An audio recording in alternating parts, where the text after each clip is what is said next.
If you've never been in a relationship and you're wondering if there is something wrong with that or if there is something wrong with you, then I need you to hear me right now, listen right now, and lock in on what I'm about to say. There is nothing wrong with never having been in a romantic relationship. There is nothing wrong with you, and you are not broken. You're also not late, you're not behind, and you're definitely not alone. Maybe lonely, but not alone. Whether you're 18, 29, or 40, and you've never had your first kiss, first date, or never even held hands with someone of the opposite sex, there's absolutely nothing wrong with you. And that is why I would love for you to tune into this video because there's truth that no one talks about when it comes to having never been in a relationship. And I believe what I'm going to share with you today is going to help you get out of your head and stop feeling like you're an anomaly, feeling inadequate and ashamed, or feeling isolated and left behind in life. So let's get to it.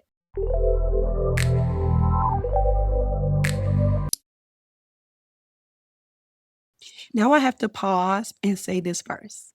Applause to you. And I know that sounds crazy, but you may not realize it, but you've dodged so many bullets by not rushing into relationships just for the sake of saying you have one or have been in one. And I can say that as someone who has been in many relationships, multiple serious ones, there were many people that I thought were the one. People I gave my time to, my trust, pieces of my heart, and let's be real, even my body. And in hindsight, I wish I had waited. I wish I had saved all of that energy, that love, that vulnerability for my husband. Because now that I know what real healthy love looks like, I understand just how much those old relationships were distractions and time fillers, and that ultimately left me high and dry and being the cause of me building a wall that thankfully my husband helped me to tear down. So if you've never been in a relationship, please know that it doesn't mean you're undesirable because it might just mean that God has been protecting you. And let me be very clear about something. You do not have to date 5, 10, or 20 people to find your person. When you hear society talking about dating around or dating to find what you like and don't like, essentially what they're saying is open yourself up to a lot of unnecessary people and expose yourself to their trauma, drama, or even worse, their disorders and their diseases. And that's why I am so pro having a friendship with someone before you even think about dating them. Start there. Learn how to connect with the opposite sex in a safe, pressure free, God honoring way. Relationships and marriage aren't just built on butterflies, flowers, and Instagram date nights. They're built on God, trust, respect, and communication.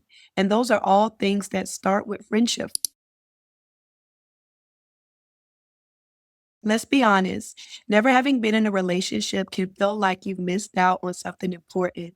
But I want to lovingly shift your perspective today. Just because your story doesn't look like everyone else's doesn't mean it's not just as valuable. In fact, you might not realize it yet, but you've been protected from some things that you didn't even know you needed protection from.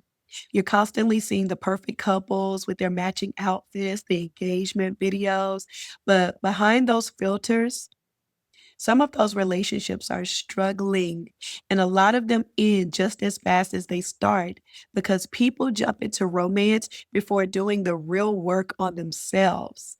Here's the truth.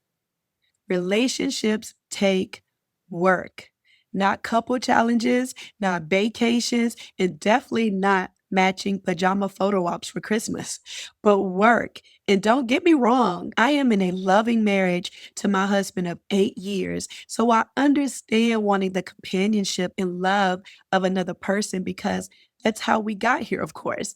But if you want a healthy, lasting relationship, it takes two people who have taken time to heal, grow, and prepare. And most people don't stay single long enough to do that.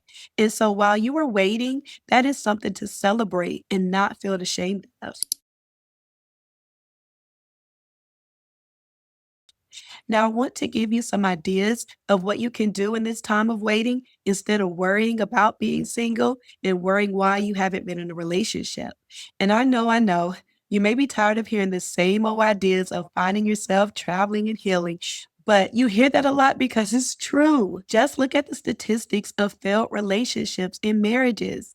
These ideas may be repetitive, but they're often ignored and pushed to the side. Once you have that someone texting you, "Good morning, beautiful," smiling in your face and trying to kiss you. So it's a good idea to listen to them and actually put action toward doing them. And the first one is start building a God centered morning routine. Now, I know you may be like, "Well, what does that have to do with me getting into a relationship?" Well, before you pick up your phone or fix your cup of coffee or tea, you need to start your day with God. You can do this by just talking to Him in prayer or by journaling, listening to worship music, or it can be as simple as reading a scripture or a devotional.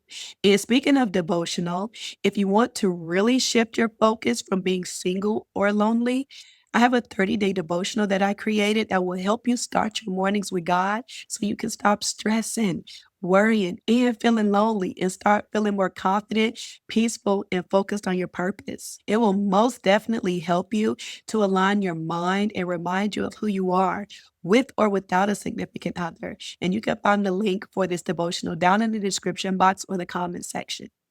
Next on the list is to find and grow your passions.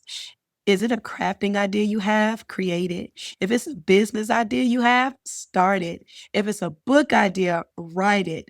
If it's a skill you've been wanting to learn, stop avoiding it and do it. You don't need a relationship to begin building the life you're called to live. And right now, as someone who is single, it is the best time to start without distractions. Next is to surround yourself with purpose driven people because family and friendships matter. You will need people in different aspects of your life that you may not even realize yet. So find people who remind you of your worth and not your relationship status. Having a tribe, village, community, or whatever you want to call it does help to heal isolation. And who knows, you may even meet that special someone by taking your mind off of actually meeting them. Next is to have a servant's heart. You'll be so surprised how full your heart becomes when you start pouring into others, or better yet, offering something that you're missing to someone else. The love you long for might just be found in service. And then, most definitely, the next one, prepare for the relationship you're praying for. Do everything right now by yourself that you want to be doing with someone else. Go out to eat by yourself, take a solo trip by yourself, buy yourself the flowers. You have to like and be in love with yourself before you will allow someone else to love you. Just know you can get ready for a relationship before the relationship arrives. So, whether you've never been in a relationship or you only had one relationship that didn't last, I want you to know that this channel and community is a safe space for you. You don't have to pretend, you don't have to perform, and you can grow here in purpose, in confidence, and in truth with other like minded women and men if they're here. Remember, singleness is not a delay, it's development. Your single season isn't holding you back, it's actually setting you apart. While others are rushing into temporary situations, you have the opportunity to be intentional, to build character, to get clear on your standards, to develop your emotional maturity. And that's how you prepare for something that will last and not something that just feels good for the moment. I want you to also remember that a relationship is not the ultimate prize. Purpose is. Relationships are beautiful, but they are not the finish line. You weren't created just to be someone's partner. You were created to be a woman of impact, a woman of vision and purpose. Whether or not you've been in a relationship, your life has meaning right now. Don't live waiting to be chosen because you've already been chosen by the Most High. Like you've already been called by God, and He will fill your heart with everything you could ever need or want. I hope this video was helpful to you. And if you're not a subscriber, you can do so by hitting that subscribe button and check out the description box below because it's full of resources that I believe will help to make your life so much better. I thank you for watching. Stay blessed.